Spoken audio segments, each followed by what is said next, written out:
So it's 1 o'clock. Good afternoon, everybody. Thank you for joining us. This is Education Committee. We're here to hear from our fellow people from the Syracuse City School District, the amendments of the budget. Thank you, Pat Hogan, Marty Nabe, Councilor Jones-Rouser, Patrona, and thank you, Tony, Superintendent, and I'm going to totally forget your last name. Chief Pachenko. Chief Jacob. Thank you for joining us for the presentation. You're welcome. Thank you for having us. So we came to the Common Council a few months back with our budget. Subsequent to that, additional funding was received from the state in terms of state aid. So we're coming back to you for a amended budget. And I'll briefly go over some of the highlights. Really what has occurred is we got state budget released and the state aid, and then I'll talk about some of the revenue and the expense overview. If you look at page 3, there was $37.6 billion of education funding that the process updated the foundation aid formula. This was an increase of $1.7 billion, 4.9% over the 24-25 budget. It was 29% increase over the past 4 years, 8.3 billion overall. And there was a 6.5 billion increase in foundation aid, which is 33% increase over the last 4 years. So when we came to you previously, a few changes had occurred with our budget. There was a change to the foundation aid formula, and there was an increase in the weighted average of how they calculate the English language learners. So that went from 0.5 to 0.53. There was also an increase in special services aid for CTE programs. We received $3,900 per student. Now it went up to $4,100 per student. And they also included 9th grade students in the per pupil count for CTE services. Previously, it was just 10th, 11th, and 12th graders, and they increased that to 9th graders as well. So when we looked at the changes that had occurred, the English language learner weight, even though it was a 0.03% change, it actually added $1.1 million to the district's budget. Because of the large number, almost 20% of our students are ELL. The special services aid increased our budget by about $4.5 million. And then there was about $8.4 million that was changed based upon the February school aid database update. So if you go to page 5, so when you look at overall, the final state budget highlights, it was an increase of $50.2 million. In state aid over the current year. 38.8 is increased in foundation aid. 6.4 million was transportation aid. 4.4 is the special services aid that I talked about, and 0.6 million is the all other aid increases. And if you have any questions on any of this, please just go ahead and ask me. And again, the transportation aid increase, I haven't spoken to that, but that's really part of the CPI increase. Also increase in McKinney-Vento students. Those are our homeless students. And we get reimbursed for previous year transportation. Those numbers have gone up over the last couple of years. And after-school programming and alternative sites, busing for students that we have in our alternative programs. And then the all other aid increases due to the charter school phase-in at the Citizenship and Science Academy charter school. So when we looked that would be the 0.6 million? Yes. Okay. But the special services aid, can you talk a little bit about that? Yeah, I want to know what. What does that? Special services aid, that's the CTE funding that we receive for students. So there was a $200 per student increase in per pupil aid, but they're also now including 9th grade students. So we went back and looked at all the 9th grade students, and we do a lot of CTE programming with 9th grade. We don't start at 10th, 11th, and 10th grade. We start at 9th grade. And that was something that we've lobbied the legislature heavily over the last few years about because we want to start those programs. And as you can see, it brought in an additional $4.5 million to the district to help support those CTE programs. Do you think that ninth grade is the best grade? You don't think that like sixth or eighth grade is? Well, we start I know you- foundation I kn- things at the middle school. So Oh, we okay. do start foundation Okay. A type foundation work at the middle school level to prepare those students. So when they decide to where they want to go in ninth grade, they have some foundational knowledge about some areas that they want to go into. The exposure is at the middle school. Yeah, I know I had it. Yeah. I just didn't know what was Yeah. taken away since then and what's Understood. back. So yeah. Thank you. So when we look at the revenue assumptions, we're looking at a legislative state aid increase of $14 million. Again, it was the 1.1, the 4.5, and the 8.4, and then there was a decrease of $0.6 million in miscellaneous revenue. All told, we're also going to be using our committed fund balance. So as I spoke to, none of this has changed from previously, but we're using $8 million of committed fund balance on the STEAM High School, and $2 million is going toward the Delaware Montessori phase-in. And then there's $400,000 that's going toward our workers' compensation settlement. In addition to the committed fund balance, we're using some unassigned fund balance, $4 million for capital projects, which will include the ITC and the Roosevelt Stadium projects. And then we're going to use $11 million to continue the district initiatives. So previously, when we came to the Common Council, we were going to be using $15.5 million of the unassigned fund balance to balance our budget, but due to receiving this additional funding, we reduced that by $4.5 million. So we're using less fund balance going into this coming school year. So you're balancing it. I mean, you're balancing it in effect more, because we got more funding, we could put more money in the fund balance and still do the projects that you had committed Yes. to, correct? Yes. Roosevelt Stadium, is that the park behind, I know it's called Rossler, I think, but I know they're supposed to be building, that's not that. No, Roosevelt that's the one over in Brighton, Right. next Oh, to the- Brighton Academy. the- The okay. old Roosevelt. The old School. Roosevelt field there. So what's gonna be happening there? We're It's going to be a new stadium. stadium. A stadium, like a closed-in? No. Like like a one new of our. field? Like Yes, regular field. Oh, okay, It was called Roosevelt Field in my youth. okay.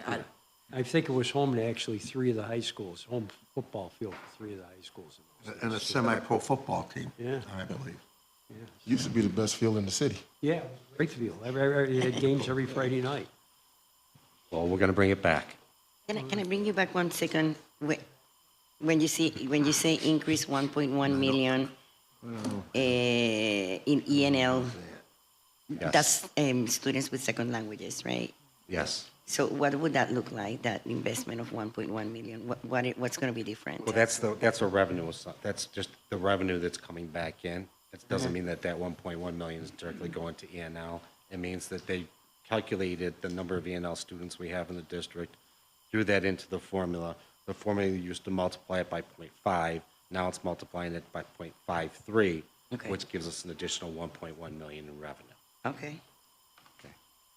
And does that impact, and I just don't know, not sure, the charter students, is that all included in there, or that's different? Different. And even with the transportation aid, have we done any type of analysis to find out how many of the students that are like living in hotels are homeless through, like, I'll say like loss of housing in Syracuse, or new residents to Syracuse, like the asylum seekers? No, I don't know what parts of that analysis have been done. I know we know the difference, but with state law, we have to transport up to 50 miles. Yes. So those students who are ours that are in other areas, we still have to go get them. Yes, yeah. No, I just was wondering because I know a lot of people, you know, are really frustrated with seeing that the numbers that says like the number of students that are homeless, but some of them never have been housed in Syracuse. they're new to Syracuse and they've never had a resident here. So I'm just trying to figure out if y'all knew those numbers. So when we look over the 25-26 amended state aid budget, foundation aid's gone from $404.9 million to $414.3, which is a $9.4 million increase, 2.3%. Transportation aid's going to stay flat, building aid stayed flat, and the all other aids has gone up by $4.6 million. So there's our $14 million change from when we came here to you a few months back and where we are today. When you look at the amended revenue on page 9, you'll see that there's $14 million of the change in the state aid. Property taxes have stayed the same. The committed assigned fund balance have stayed the same. We're reducing our unassigned fund balance usage by $4.5 million and all other revenue by 0.6. So our total revenue increase is going to go up $8.9 million, which is a 1.5% increase change. And that's what we come to the Common Council for our spending limit is the $619.9 million for revenue. When we talk about what we're doing with some of these funding, since the time we put the budget together, we've had an increase in some of our healthcare expenditures and projections going forward. So there's going to be about another $1 million that we're going to have to put into that. It's probably about $4.5 million over the prior year based upon plan changes and position shiftings from grants and other position additions. In terms of supplies and materials, we're going to be doing a literacy campaign. So we're going to put $500,000 into a literacy campaign. There's also going to be about $500,000 that we're going to put into building materials and supplies. We've reduced some of our equipment expenses. We're working on leasing our vehicles as opposed to purchasing our vehicles. We have a number of vehicles that are 20 years old, and it's a lot better to be a little bit more efficient with a leasing plan, and then we can manage our budget over the next 5 years with a planned lease program. And then charter tuition is $1.7 million increase over the adopted budget. So you can see our charter's gone up since this time as well, when the state ran some additional numbers for us. Superintendent, at some point, could you maybe send us some information about your district-wide literacy campaign? You know, I think we would be very interested in seeing information regarding that or helping that out in any way we possibly can. I was going to ask on the same level, but I guess not literacy for students. I know that as of last year, there was supposed to be a kickoff to rethinking the way that you teach reading. What's the skill? Science of reading? Science of reading, yes. How is that going? As far as participation from teachers?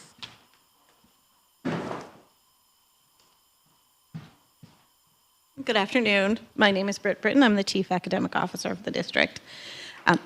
We actually have been ahead of the game in the state as focusing on science of reading. We've made that shift. We had fully made that shift about 3 years ago, if not prior to that. We were building towards that. So it's just a matter of us. We're now doing an attestation that all of the districts are doing across the state to speak to how we're aligning to the expectations that the state has put out officially. And we are meeting all of those expectations. Again, we have been leading the way in terms of the science of reading, so it hasn't been a major shift for us in the district. It's just been reinforcing, and then we have more support, more resources from the state level around that area. May I also speak to the literacy campaign? Absolutely. Yes. Well, I'm not done yet. Oh, okay. So as far as, if we're ahead of it, I think there was just a slight increase in our numbers reporting. So as far as the teachers I don't know, I know that there was a push for teachers, like out-of-state teachers a few years back and stuff. So how does that, work together as far as like what they were taught versus? Thank you for asking that question. We have a very intense professional development that's called Letters that is fully aligned with the science of reading. It's LETRS, all capital letters, and that is an intense semester-long is the first cohort or the first session that teachers will go through, and then there's another one the second half of the year, or some teachers spread it out because there is a lot of application, so folks need more time to do that, then that can go into the second year. But we are targeting early literacy, new teachers, making sure that they first have the foundation of pedagogy before we get real deep into content, because it's very deep, very intense training, and we're seeing the impact of that in our data. We are, can I speak to some of the data? We have, for the first time in at least 10 years, we are at below 50% of our students at level 1 in English language arts. Very, very happy about that. And that speaks to us focusing on and equipping teachers with more skills around the science of reading. What are all the different components that make up reading and can help us improve in the areas of literacy so that we can really meet teachers' needs in terms of where they are with understanding that, so that they can in turn diagnose where students are strong and move past that, and then also which skills do students need more focus on. So we also, over the years, have worked on interventions, not just intervention now, but extension. So students who are ready to move on, which we're also seeing that in our data, in that our percentage of students who are scoring at level 3 proficiency and level 4 have all increased. So not only have we decreased the students who are performing at level 1, but we've increased levels so 2, level 1 3, and students 4. are the grades first grade to, is that first grade to sixth grade, or is that across the board? It's across the board. We're also seeing in our Across DIBELS the data, board, but the okay. data that I was just quoting was for New York State assessment data 3 through 8. So we're also seeing cohorts of students. So for instance, third grade, the percentage of students who are reading more on grade level has increased over the past 5 years at grade 3 to our highest levels now than what we've been. But then when we also look at third graders who were third graders 3 years ago, and we see how they move, their proficiency levels with literacy on the high stakes assessment, New York State assessment, has also increased. They hit So- the third grade with a lot more preparation too. Yes, ma'am. Yes, ma'am. So there are a higher percentage of students at third grade who were proficient this past year than previous years. But then also when we look at the third graders from 3 years ago, who are now fifth and sixth graders, rising sixth, they're a higher percentage of students who are proficient on those grade level skills. So we're seeing our focus on science of reading and helping teachers understand the science behind reading that was started previously under Dr. Kelly, that has continued. And we're deepening teacher skills. So what happened to the DIBELS? Did that just go away? No, we're still administering DIBELS. That's at K2, but also for students who are not proficient on our benchmark assessments in the upper grade levels, because DIBELS is a lot more discrete skills, as you probably know. So we still administer it as needed to help us define which interventions to use and also see if those interventions are working. So we have the DIBELS data as well, but the data that I was quoting was around the New York State proficiency assessment. But also And when let it me- comes out officially, we're going to do a full presentation on it. So I was gonna say, let me clarify. Chief Britton is really talking about the trends that we're seeing, and the direction that the data is going is a positive direction. We are not where we want to be. No. So when you see those, those percentages of proficiency, they're still not going to be where we want them. Yeah. But the data she's speaking to is moving in the right direction. It's a place to start. Absolutely. And it shows we need to continue to build upon what we're doing, the science of reading that the research has shown has been working, that we were doing before we got many resources and training and support around it. We were building that internally. Now there's more support coming from the outside, which more opportunities, additional experiences like letters that are being provided from the state that we can't have all of our teachers go through, but all around the same skill level. One of the things I did want to mention to your question about the literacy campaign. The literacy campaign is not just for the district, that's citywide. Right? That's the whole idea, is to start to collaborate throughout the city. Anybody who's going to be helping our students, we should be working around the same strategies. So the idea is to make sure that everybody's on the same page as we go around trying to make sure that our kids have better literacy skills. And does that literacy campaign also include any adult learning? Yes. Yes, we are building that out now. We are at the very initial stages. Superintendent, charged us, Deputy Superintendent charged us with focusing on a literacy campaign, which we're very excited about. We have a new ELA director, and one of the first charges is to collaborate with our partners. So we're at the very beginning stages for this being a planning and kickoff year where we will engage community. It's about working with families to help equip them. What partners do we have to focus on, resources that support the community with literacy that we might not take the lead on, but so that we're all aligned. Yes. So what does literacy look like? We've had Everybody Counts that's focused on early numeracy. This is going to be pre-K-12 literacy and beyond, along with adult education. We're working with that department as well. Are there any additional supports for those kids that come to us with no English? Absolutely no English. So what do we do differently? There are a range of supports that I know Dr. Kelly can speak to as well, but that's all part of our intervention system. Right? We have increased the teachers and the department, at the department level, the district level, for supports for our multi-language learners. Even this morning, I was part of a symposium that was held at Seymour Dual Language, where we were all together looking at what our dual language programming looks like so that we can continue to make sure that we are providing real intensive strategic focus support, no matter what level the kids come in. And one of the first sessions that's provided to teachers is around language acquisition. What skills do you do based on the students' incoming language acquisition levels so that they can engage and we can meet them where they are in their access point. Thank you. Thank you. Thank you. Thank you. When we get to page 12, and we look at our expense assumptions, there's some non-staff goods and services. About $2.7 million is going toward those initiatives, which is about $0.7 million is going toward their STEAM school building lease. And then there's $2 million in purchase services. We talked about the literacy campaign. We got about $1 million that we're going to put in toward a distance learning initiative. And the $625,000 is going toward our athletic field lighting and our gymnasium lightings, and we're going to upgrade those in all of our high schools. What is the distance learning?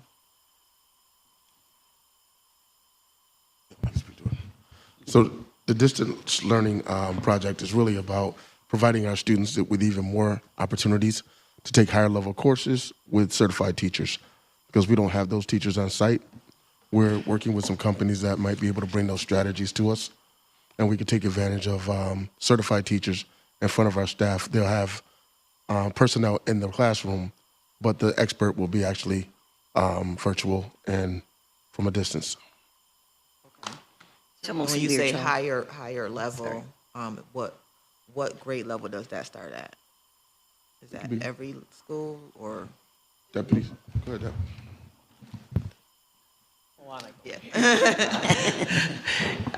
It'll be mostly like a combination of for our high school students that, may want to take higher level courses or have an opportunity to take some college courses, but also it'll be for some of the areas where we do not have enough certified teachers for like middle school math and things like that. So that's where we're looking to help them out with the distance learning. So most of this is done online, virtually? Most of it is virtually?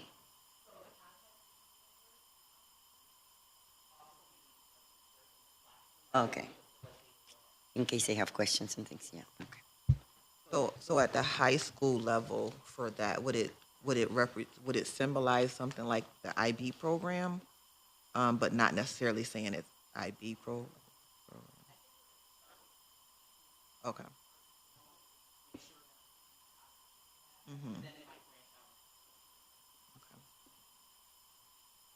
So overall, our amended expense budget, it's gone from $611 million to $619.9 million. 2.3 million salary wage increases, 1.4 benefits.